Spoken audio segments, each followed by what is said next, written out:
what developed out of that was what I would call a multicultural society.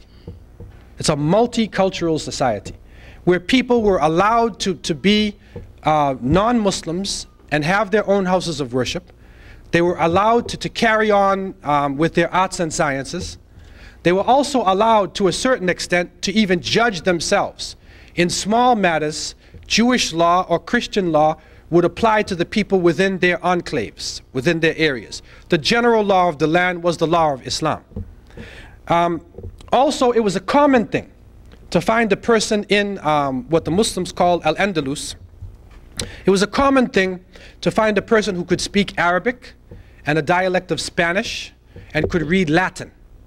So with this ability, being able to speak Arabic, speak Spanish, read Latin, they were prime sources of translation. And so that multicultural context that they were living in allowed them to be sources of information where they could go from Latin right over to Arabic. They could go from Arabic into Spanish, into Latin. And so that kind of a society developed to such an extent that even in Jewish literature, Maimonides, Ibn Ma'mun, who was one of the famous philosophers and scientists of Jewish literature, he existed during this time, and it was considered to be, during the Muslim rule, one of the golden ages for the Jewish in terms of arts and sciences.